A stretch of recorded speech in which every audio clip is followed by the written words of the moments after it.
Hello, welcome to the Counselling Sessions podcast. If you've been following the counselling sessions so far, welcome back. If you haven't listened to the introduction episode or the previous sessions, make sure to go back and listen to them in order. It will help you to understand the client's story. Enjoy the episode.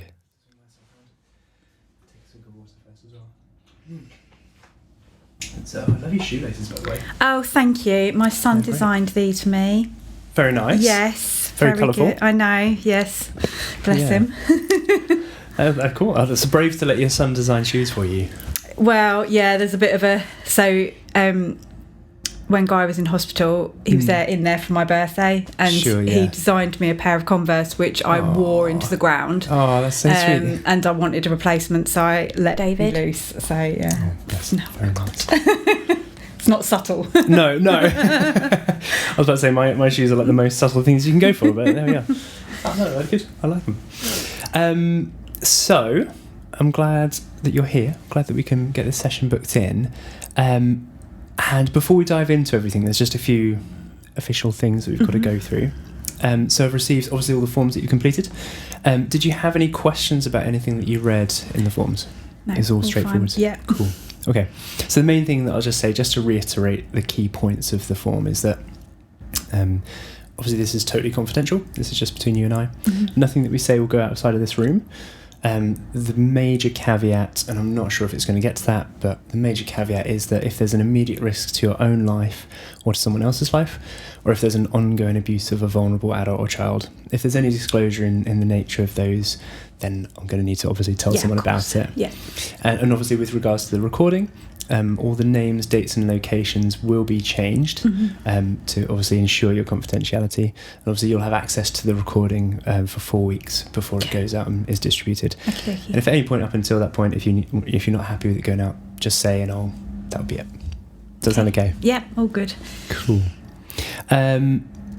So how are you feeling about being here? I don't know. Nervous. Yeah. I don't know, really. Yeah. Loads of people have told me to do it, so... Okay. You've been encouraged. Yes, well, told.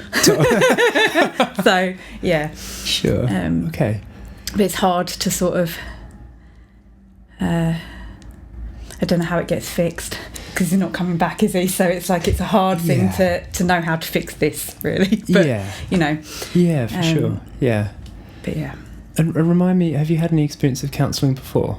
No, I mean, a long time ago. I've always struggled with my mental health, so I've done like anxiety. I did a session with Mind, like a 6-week relaxation thing. Yeah. And I did one session of counselling then, but I didn't gel with the counsellor at all, so it just it descended into, well, it's all your husband's fault, which is not great. Wow. Okay. So yeah, I didn't go back to that. So yeah, no, none really. Just I need to do something. So I'm going to try this. For sure. Yeah. I'm glad you've stepped out, and I'm glad you've been told. Yeah. And I want to be really, really real. Like, even if this doesn't work out, like if you think the same thing about me, like that's totally cool. Like that's totally okay. Like I'd rather you, if you find this not very helpful or not very useful, if we don't gel for whatever reason, I'd rather you say thanks, Luke, but no thanks. Yeah. And go and find someone else that works for you, rather than trying to persevere or do you know what I mean? Gritting your teeth through it. Like that's. Yeah. I'd rather that. No, that's okay. For sure. But yeah, no, I appreciate your bravery and I appreciate your nervousness in this. It's like, it is a big thing to come and talk about stuff, and yeah, it's big. I think it's just have very big walls up at the moment, and I'm I have to stay strong for my son, and I don't know how to deal with what happened and let that wall down, really. So that's what I think it's not my nervousness about coming and talking about any of it. It's fine. It's what that might then unleash, and kind of, I can't afford to hit the ground or anything. I can't do that. So there's more at stake than just you. Yeah, but then I need to be better for him. So it's like a double-edged sword, isn't it? Yeah. So. Oh man. Okay. Okay. And so, obviously, with Guy, that's what you're here to talk about. What happened, and again, I'm going to say this right off the bat. There's no pressure to say anything or to talk about anything that you don't want to. There's no pressure to go at a certain speed. Like, you don't have to say everything all at once. If you want to go at your pace, I'm happy to go at your pace, whatever that means. Okay. And it sounds like what you're saying is that you're not sure how it's going to work afterwards and outside the room, and so that I'm totally understanding of that, and I respect that. And so what we can do is I can like ask you and check in with you like how things are going, and we can almost like leave a bit of time at the end if you'd be up for it, just to sort of review and come back around and talk about how then you're going to go back. That sounds good. Into the real world. Yeah. Yeah, that sounds good. Does that sound okay? Yeah. Nice. Okay. So why don't you tell me a little bit about yourself in general and your story up until Guy? Okay. So before Guy, there's not much before Guy really. Sure. So I kind of born in Ep1 in Surrey, and then my dad's job got relocated when I was 14, so I moved to the northeast. So mum and dad are still there. So we all got moved up to Yarm, which is just outside Middlesbrough. Nice. For pre-teen and teenage girls. So mum and dad had their sort of work cut out for them. And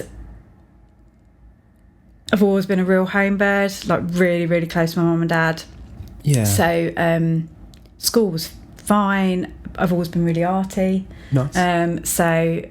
I did GCSEs, A-levels, college, and then knew I wanted to go and do something arty at uni.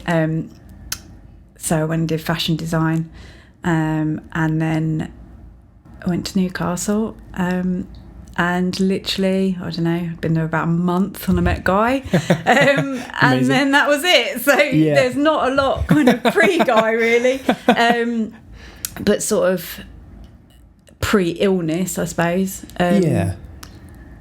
We got through uni together, which was, a miracle, I suppose. Yeah. And then he was born and bred in Coventry.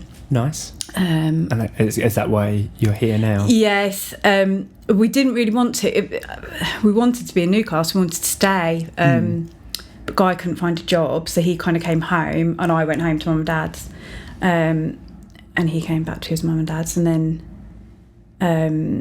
he just happened to find a job here. He was looking in both locations, but this one came first. So I made the move down.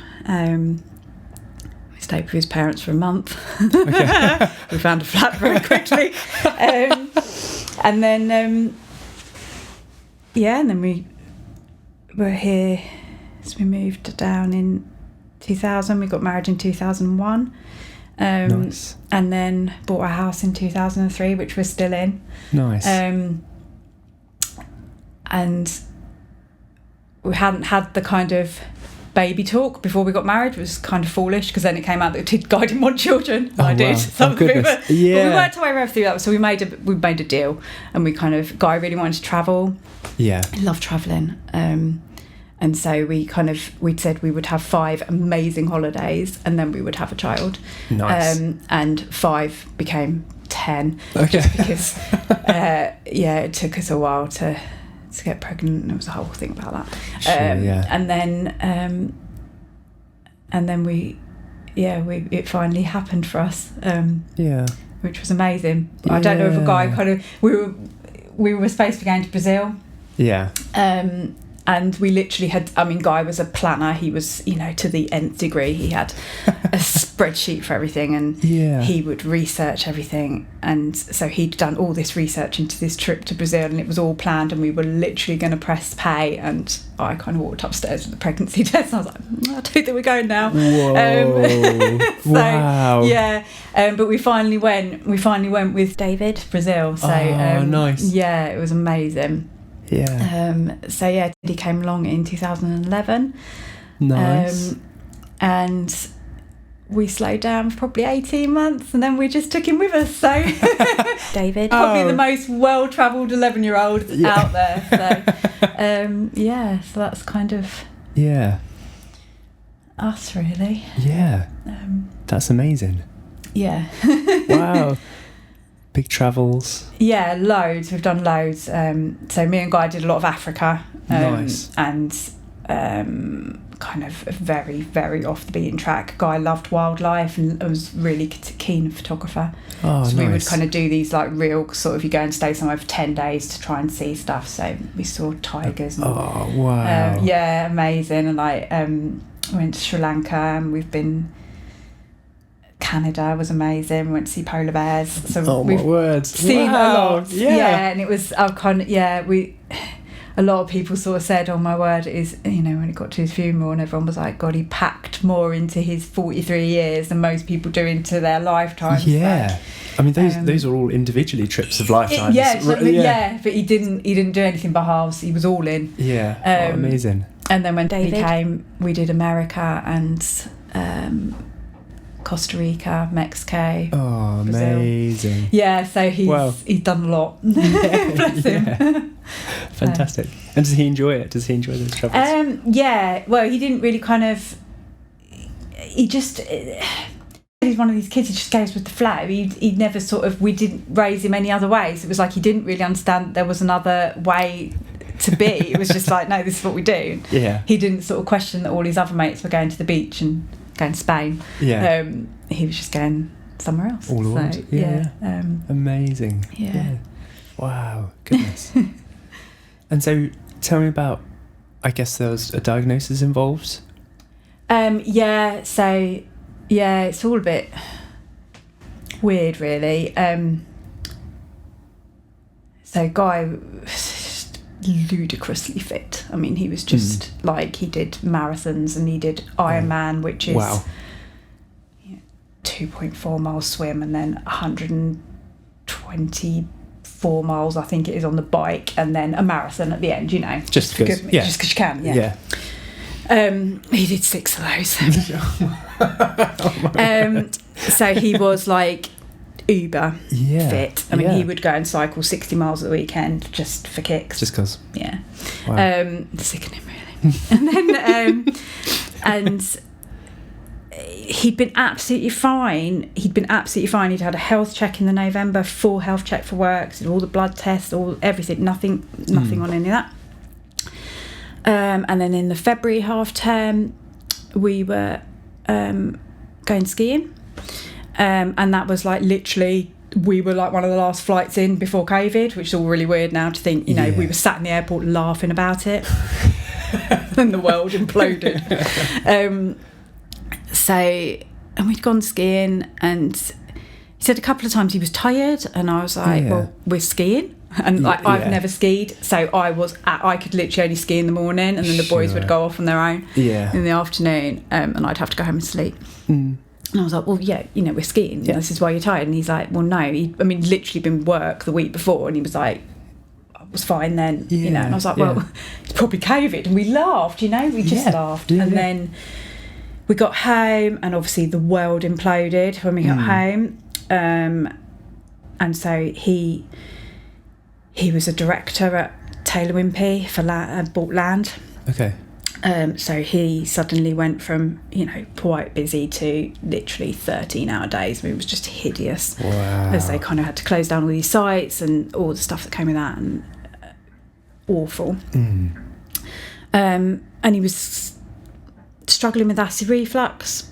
And that was it, really. And his auntie's a nurse, and so she was like, you know, it's probably just the stress. Yeah. You know, so he managed to get a phone consultation with the nurse, who prescribed some antacid. He took that for 2 weeks, but he was just getting worse. And this was sort of in the April by this point. And then, so he was on them for 2 weeks, and he just was getting worse and worse. And he would have to go to bed after he ate, and he just couldn't really eat anything. And so then he managed to get in and see a GP, which was a bit of a miracle, really.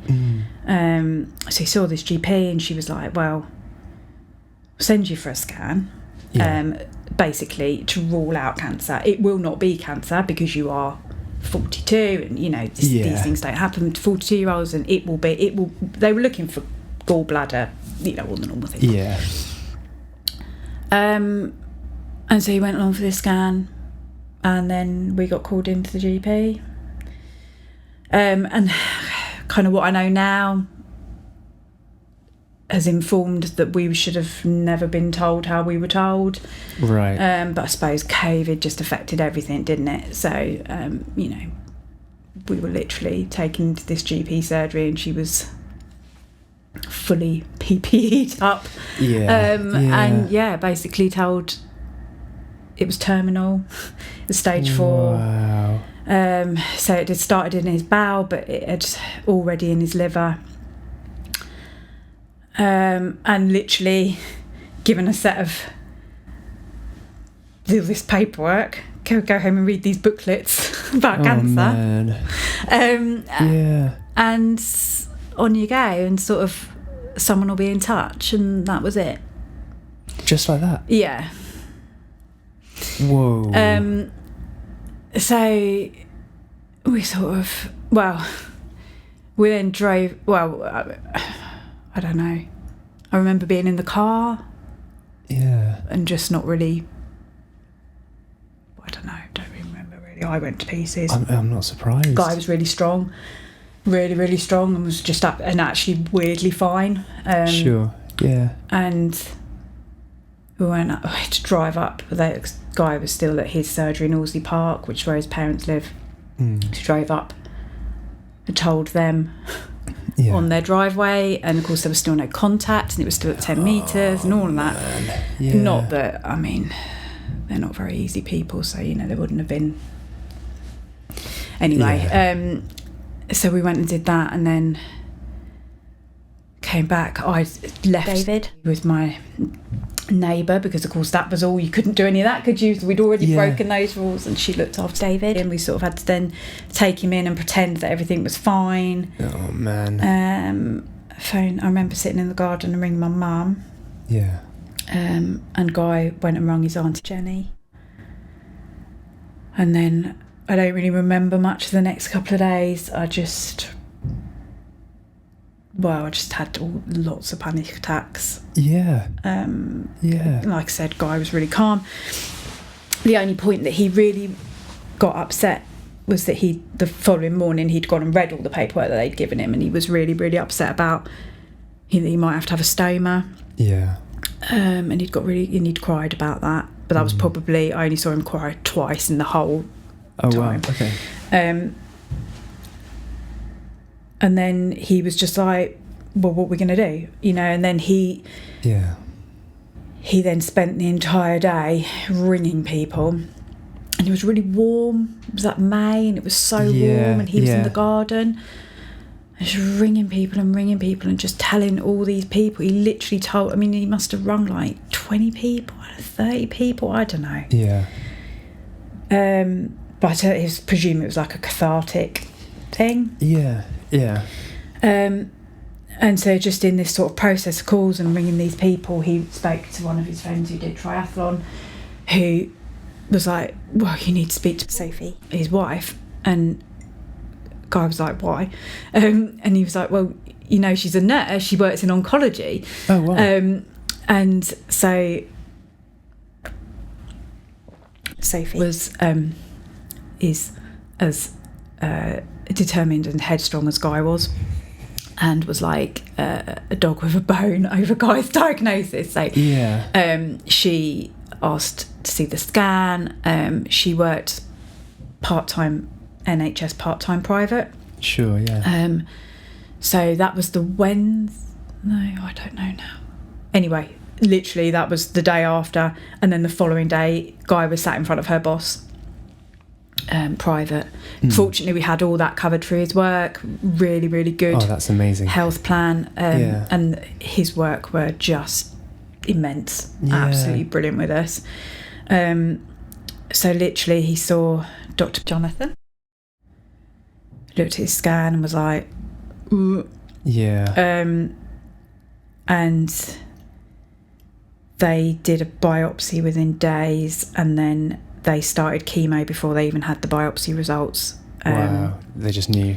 Yeah, I mean, I didn't know any of this because Guy didn't tell me any of this. Right. But at that point, he was told he had a month to live. If the chemo didn't work, he'd have had a month. But he was being very Guy about it. Just held all that to himself. He told a friend, 2 friends, I think. Yeah. And yeah, I mean, it's rare, aggressive. Yeah. Thank God, not hereditary. Yeah. Just Yeah. one of those awful things, really. And apparently it's been there all the time, and it could have come at any point. So he could have got it in his 20s or his 30s, or So it was dormant. Until it all was going to happen. Wow. Oh, that's. Yeah, I know. I didn't know that was a thing. No, I didn't. You learn a lot. Yeah. So he started chemo, and like everything, smashed it. Apparently, I mean, Dr. Jonathan and Sophie were like, we've literally never seen figures like this. I mean, his liver count was just horrific, and he responded exceptionally well.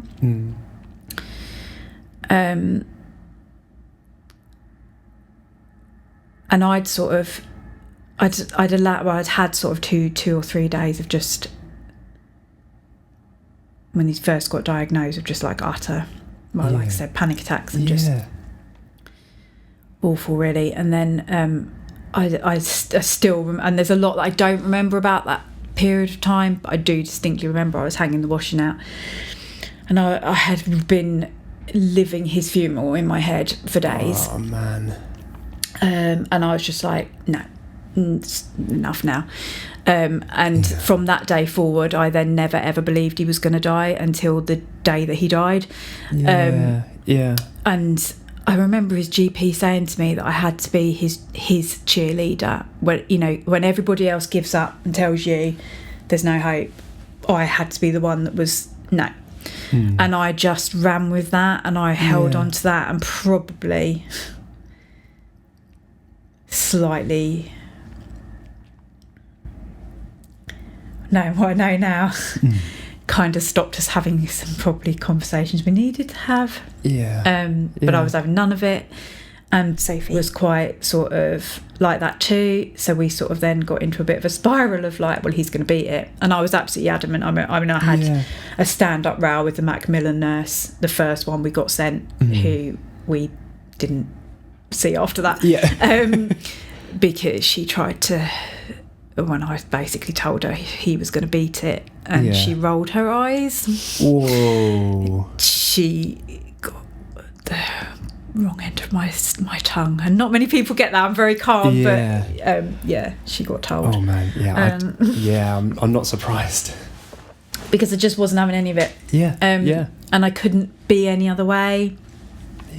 And then everything was sort of supporting that, because his numbers were coming down, and it was almost, it was hard to believe that he wouldn't beat it, because it was Guy and he beat everything. So it was just like, well, of course he's going to beat this. And all of his friends were like that.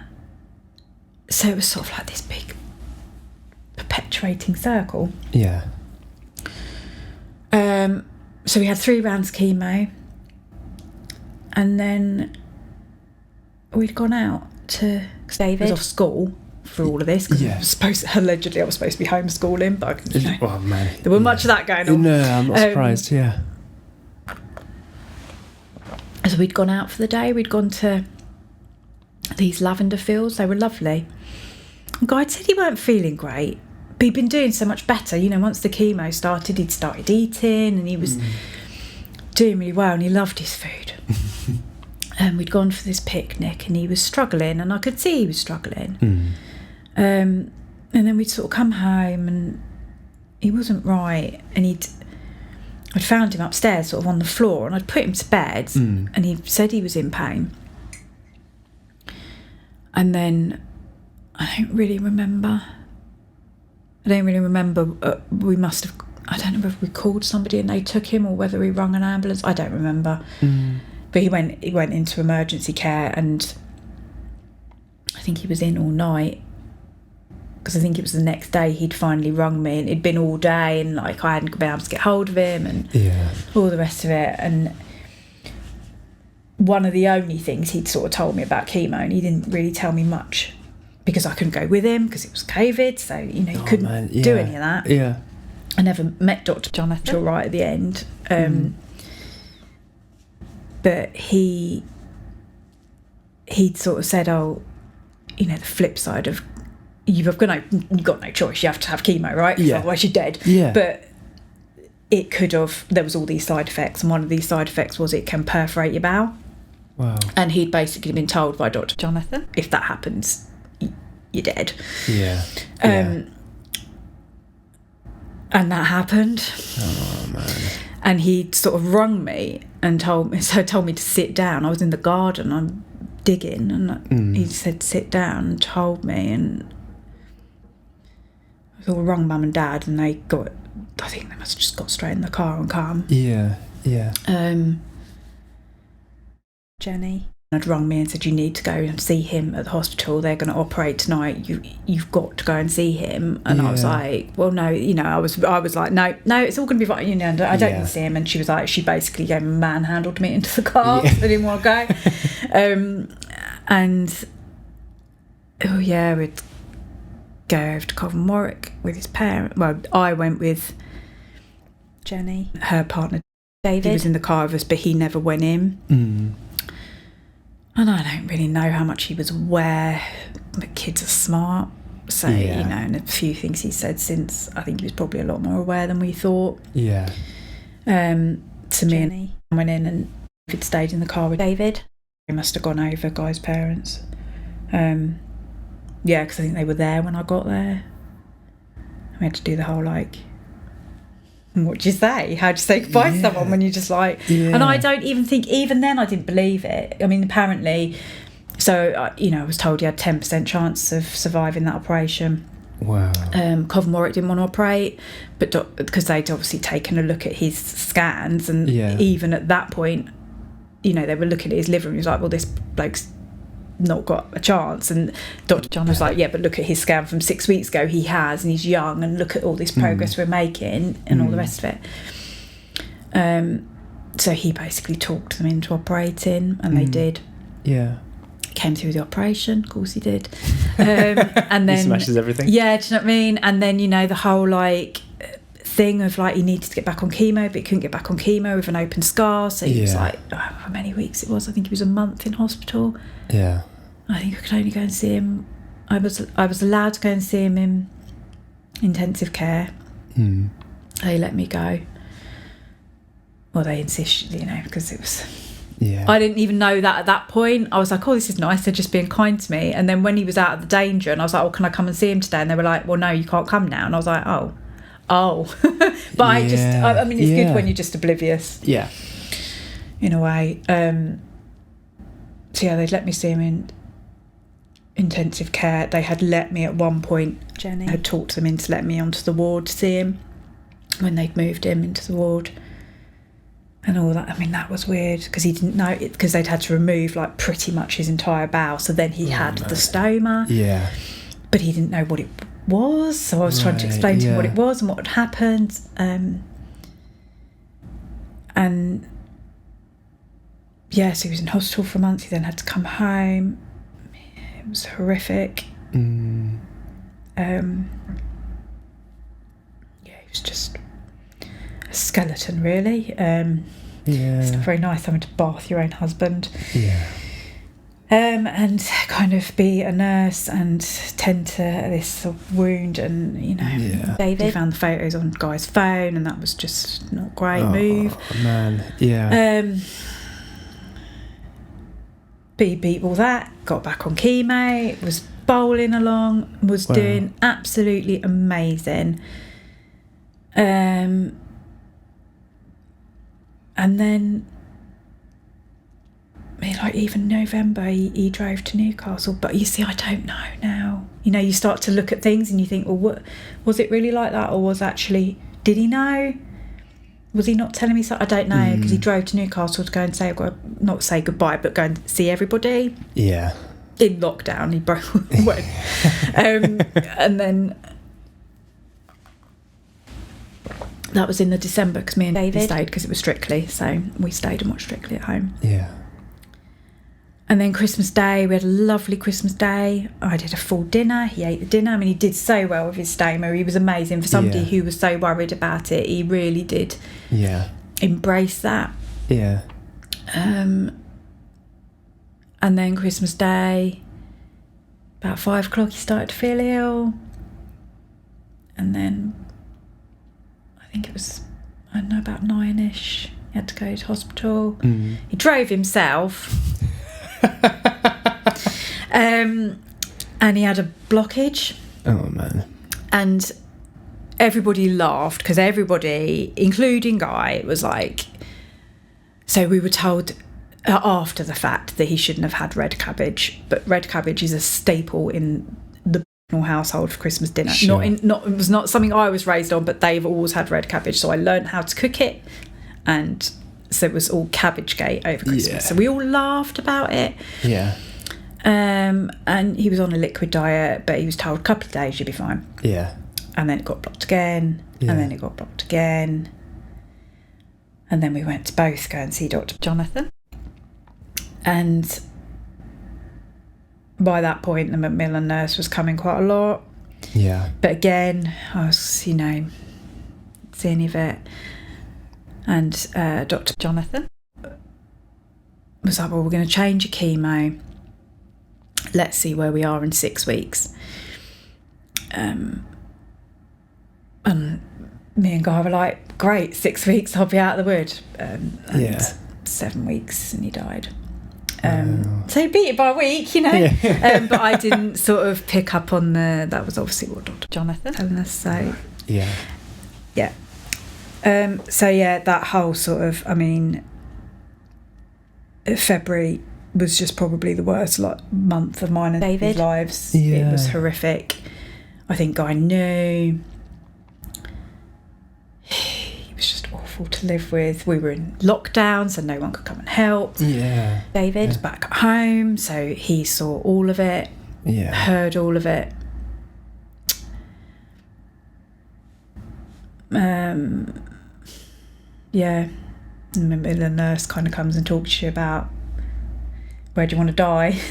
And even then I was like, why are we having this conversation? She was like, well, we're just planning for the worst but hoping for the best. And I was like, right, fine. And all I heard was, well, that's fine, we'll just get this done, and then and then by this point David, he was going to stay with my friend who lived opposite. Pretty much every weekend he'd go and stay there for the whole week. She had a boy in David class. And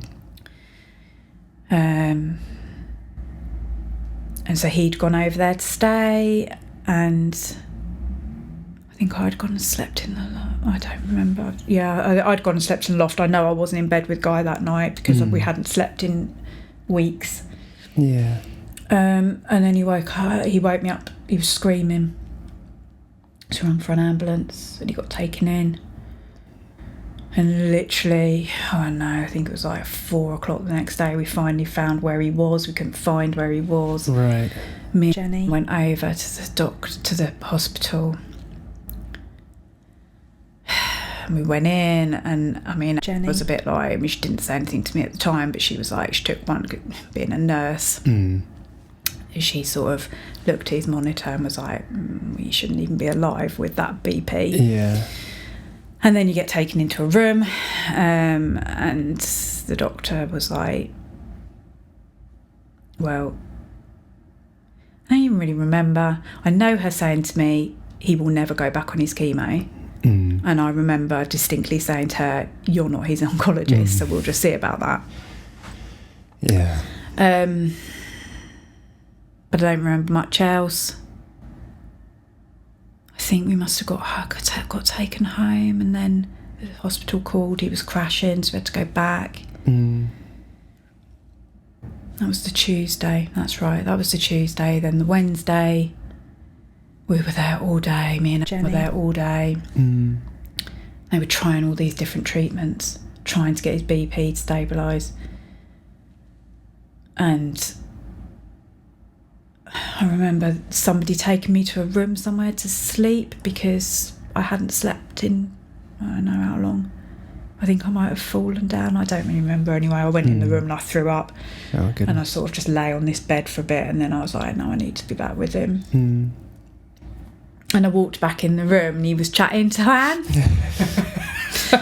And his BP was fine, and Jenny just sort of gave me this look, and I was like, I think I rolled my eyes, and I was just a bit like, well, yeah, of course, right, you know. And so we went home that night. Wow. And my mum and dad were driving down. They drove down that day, so my mum was there that night, so I had my mum with me that night. And we got a night's sleep. Wow. And then the Thursday, did we get? No, that's not right. No, we stayed with Samantha that night, that's right. So the Wednesday, that's right, 'cause my parents were coming down on the Thursday. So the Wednesday we stayed with Samantha. David got a night's sleep, that's right. Guy started ringing me like 2 a.m, 3 a.m. Samantha across the street. Yeah. So yeah, he was sort of ringing me more and more confused, and I kept saying, "Where's the nurse?" And I would say, to this nurse, he's saying this, and he was clearly delusional by this point. And then he would ring again. He'd be like, "They're trying to kill me," and it was just awful. Yeah. So I think eventually I went back to the hospital about 9ish, and Samantha took me over. That's right, because David on that day, maybe my mum and dad had arrived. I don't know. It's all very confused now. Oh, my dad must have been there. Anyway, Samantha took me to the hospital. And I went in. So I was on my own going in. Normally I'd have had Jenny with me, but I went in on my own to talk to him. And when I went in, I mean, I could already see that the BP had started to crash and that the nurse was trying to deal with him, and he was being quite belligerent by that point. And yeah, so it was just me, and he just said he'd had enough and he didn't want to do it anymore. Yeah. And so I said okay, and didn't really argue the point. Yeah. And then I said he'd never spoken about David at all in all those days that he'd been in hospital. He'd never even mentioned his name. He'd mentioned the cats, but he hadn't mentioned David. And so I said to him, "What do you want to do about David?" And I said, "Do you want to make a video?" Yeah. And he said that he did. And so we recorded this video, and literally he did it dead straight, said it. So he'd clearly been rehearsing it all night. Yeah. Yeah. And then he was like, "Right, that's it, I want to go." And so I'm then trying to get hold of his Jenny and of his parents. By this point his sister had come up. Yeah. So I managed to get hold of Jenny. She was racing over, rung and told her that she needed to come, and she told me, "Well, it's not that easy because we've got Sainsbury's coming." And I shouted at her and told her that she needed to come and say goodbye to her son. Yeah. And it feels like forever. It probably wasn't, but it felt like forever for me and Guy. Yeah. And so then he basically said, screw them, he would go, he just wanted to go. He wasn't even going to say goodbye to them, and I begged him and said no, he couldn't do that, he needed to say goodbye. Yeah. And at this point I do remember another doctor sort of saying, "Well, we're a bit worried that he's making these decisions when he's sleep deprived. Maybe we could just get him to go to sleep for a bit and then bring him round and see if he still feels the same, and then we'll withdraw the medication." So this was what they were talking about doing, basically withdrawing this medication that's keeping him alive. Yeah. But then the senior doctor came in, took me out the room, and it got there by that point. Yeah. Jenny was there. And he sort of said, I know what this doctor said to you, but it isn't like that. And if we put him to sleep, he's never going to wake up. Yeah. So we can keep doing what we're doing, but he's probably going to develop this infection and that infection and this. And I mean, basically we were talking about hours maybe to get him as far as Myton, like into hospice, but or up onto a ward even. But I mean, the doctor was like, I don't even think we can get him as far as the ward. I think he'll come off these meds and it'll be here. So I said to the doctor, well, Guy needs to make this decision. I said, I know he's hallucinating, but I know he's in his right mind. I know, and he needs to make this decision. I'm not making this one for him. Yeah. And so he went and spoke to Guy, and Guy made a joke. I was like, yeah, today's the day, Doc. And that's what he said. Yeah. And I was sat outside, like, sitting there thinking, what the hell is going on? And then, you have to go and all sit around his bed. And, and it isn't like it's they do in the movies. No. At all. So they withdrew his medication and, this whole, it'll be instant. And, Guy being Guy. So he then kind of went on for, 7 hours. So, my word. Can you imagine? Oh, man.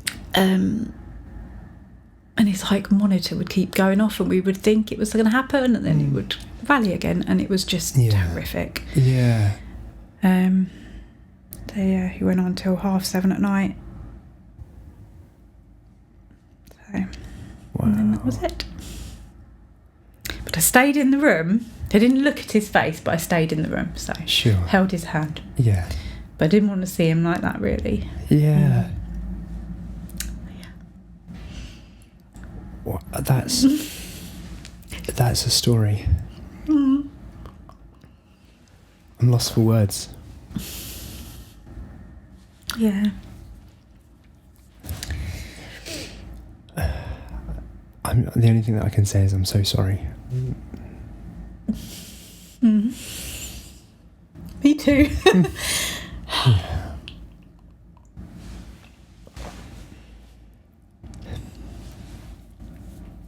I wish I had something that I could say.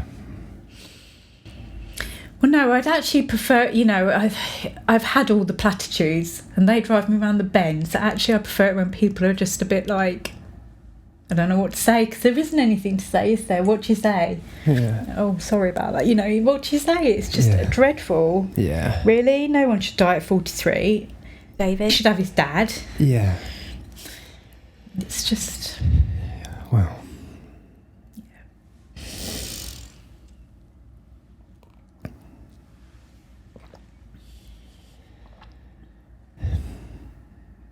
Yep. I'll refrain from saying platitudes. Not that they're only there, but... Yeah. How is it for you to tell your story? Well, it's weird because I probably haven't told it in a long while. It's okay because it feels like it's a film, and I don't think it feels like it doesn't really feel very real. So I can sort of quite tell it really because it's like I read a book and I'm just reciting a story. It's separation. Yeah, I'm very separated from it. I don't really remember a lot about the 9 months he was sick. Yeah. I do, and then I don't. I don't really like to think about it, so I just don't. I could probably tell you per minute what happened in the hospital, but I mean, I can't really tell you, the 9 months is fuzzy, really.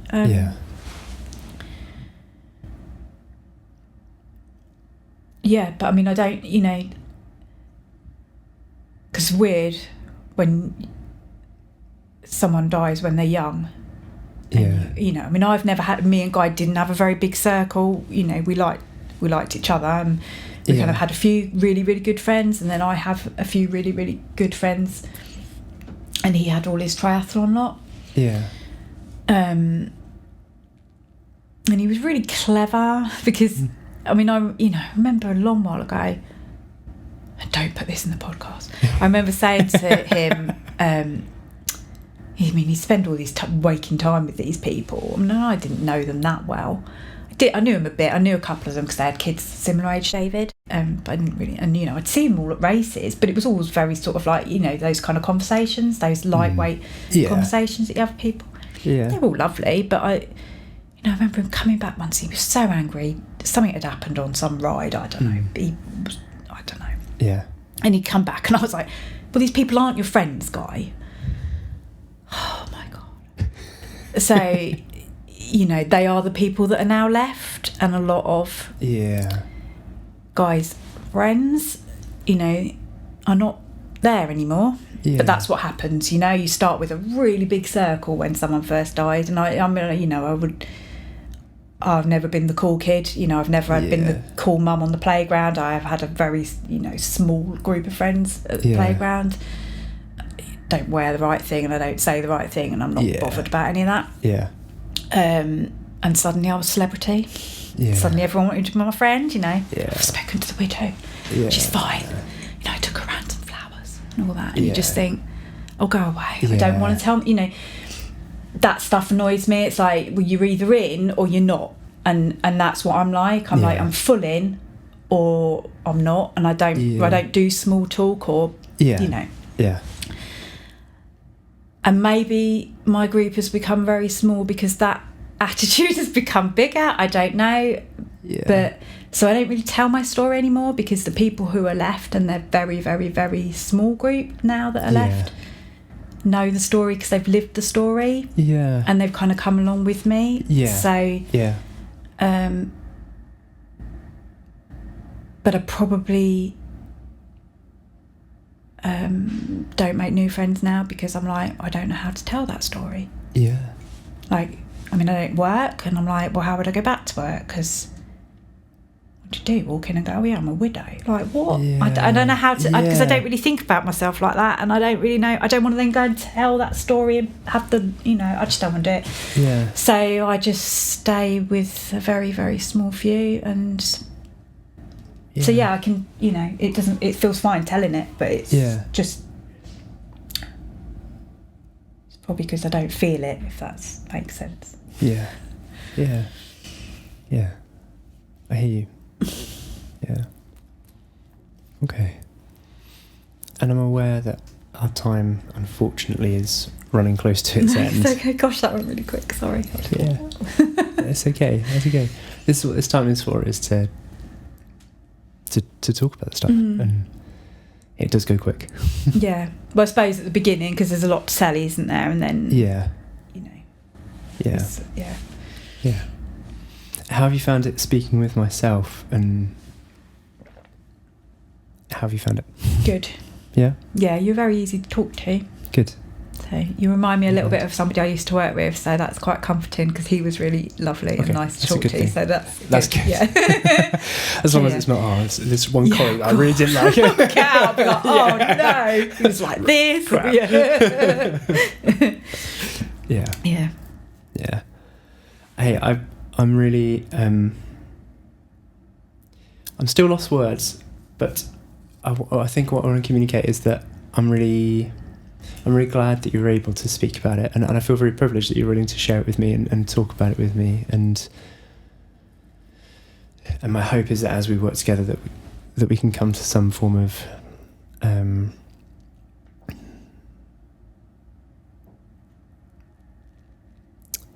some form of cooperation, that we can get you to the place that you want to be, where you can start to feel better and in a place where you're further on than where you are, for sure. That would be good. Yeah. It's kind of feel like I'm just in constant fight or flight. Yeah. And I feel it in David. Yeah. I see it in him, and I'm like, I just want things to be a bit more stable. Yeah. It's not that it's not stable, we're fine, like we get day to day, we're fine. It's that sort of like when something goes wrong, and then it's like, right, well, let's just pack up and move, and that's not great for him. So if I could not feel like that would be good. yeah we can 100% work on that for sure. Excellent. Would you be happy to draw to a close for today? Mm-hmm. Yeah. And would you like to book in another session? Yeah, that would be good. Yeah. Let me see what's available. Or does the same time next week work for you? Yeah, that's really good because it gives me enough time to get home, and he gets in about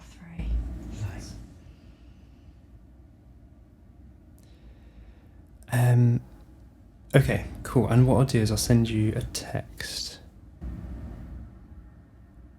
which I don't have your number saved, but I'll do that as soon as we finish, just to put it in writing. Excellent.